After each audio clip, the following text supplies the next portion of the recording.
Assalamualaikum warahmatullahi wabarakatuh. Sebelumnya perkenalkan kami dari kelompok 7 kelas IPA 1 dengan anggota yang pertama ada Farida Nur Setiati dan yang kedua ada Laila Nursyica Hersyah, yang ketiga ada Tanti Melinda Sabrina, yang keempat ada Martina Ahadina, dan yang kelima ada saya sendiri Hernita Indriana Putri. Nah, pada pembahasan kali ini kelompok kami mendapat materi tentang mikroskop dan teropong. Yang pertama mengenai mikroskop. Jadi, mikroskop pertama kali ditemukan pada abad ke-16 oleh seorang pembuat mikroskop amatir berkebangsaan Jerman yaitu Anthony van Leeuwenhoek sekitar tahun 1632 sampai 1723.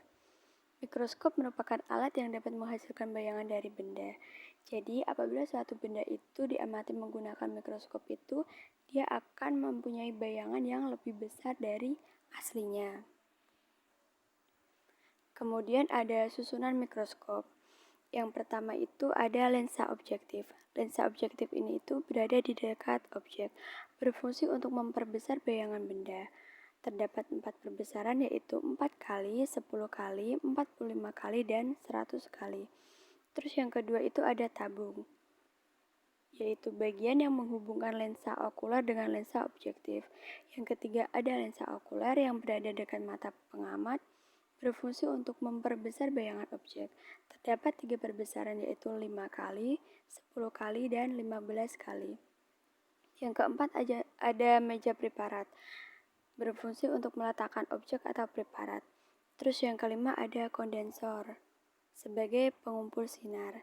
Yang keenam ada klip, berfungsi untuk menjaga posisi preparat agar tidak bergerak saat diamati.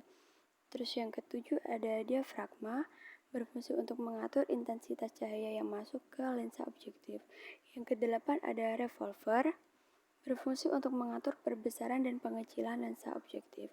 Yang kesembilan ada cermin, berfungsi untuk mengarahkan cahaya pada objek. Terus yang ke-10 ada pengatur halus dan yang ke-11 ada pengatur kasar.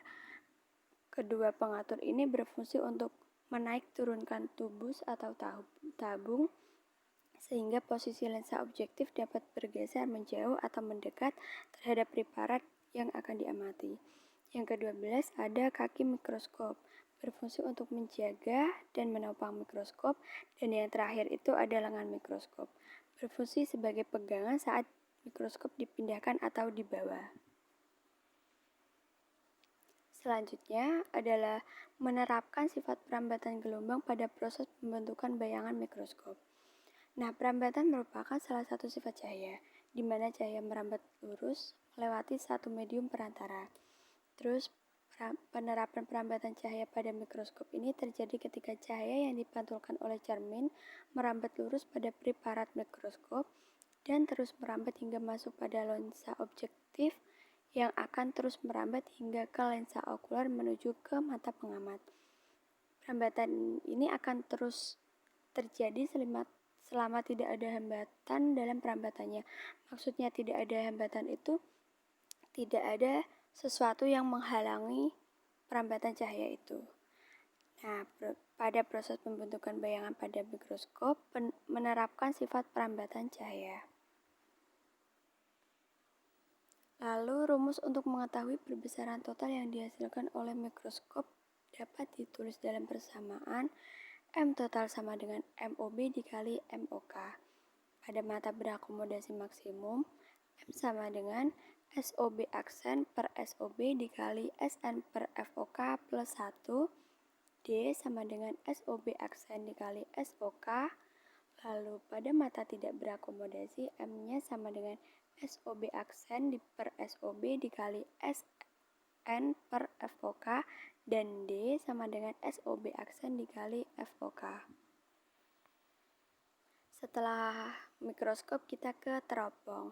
Teropong atau teleskop adalah alat optik yang digunakan untuk mengamati benda-benda di bumi atau di luar angkasa agar tampak lebih dekat dan jelas. Teropong ini digunakan untuk memandang benda-benda besar dalam jarak jauh. Lalu susunan teropong. Susunan optik sebuah teropong terdiri dari 2 bagian, yaitu bagian objektif dan bagian okuler. teropong lensa. Teropong lensa ini dibagi menjadi beberapa jenis. Yang pertama ada teropong bintang atau astronopi teropong bintang. Biasanya digunakan untuk mengamati benda-benda langit seperti bintang. Lalu yang kedua ada teropong bumi, yang biasanya itu digunakan untuk melihat benda-benda jauh yang ada di permukaan bumi. Dan yang ketiga adalah teropong panggung, yang ditemukan oleh Galileo yang berasal dari Belanda. Nah, teropong panggung ini hampir sama dengan teropong bumi. Bedanya pada okular menggunakan lensa negatif dan tidak menggunakan pembalik. Proses pembentukan bayangan pada teropong. Teropong menggunakan lensa positif atau cembung, terdiri dari lensa objektif dan lensa okular.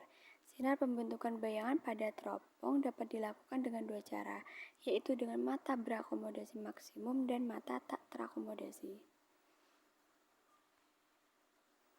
Nah, dengan mata tak terakomodasi ini, proses pembentukan bayangannya itu dapat dilihat seperti yang ada pada gambar di samping. Maksudnya itu, dengan mata tak terakomodasi adalah kondisi pandangan mata kita yang tidak berada dalam kondisi penuh kesadaran.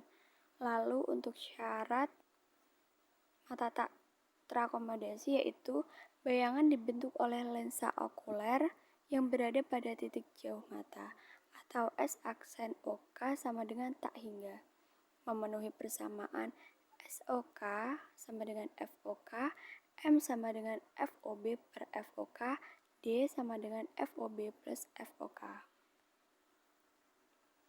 Selanjutnya dengan mata terakomodasi maksimum.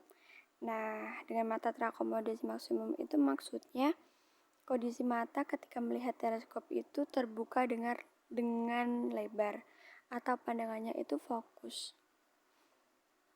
Mata berakomodasi maksimum mempunyai syarat bayangan yang dibentuk oleh lensa okular jatuh di titik dekat mata. S aksen OK sama dengan min SN.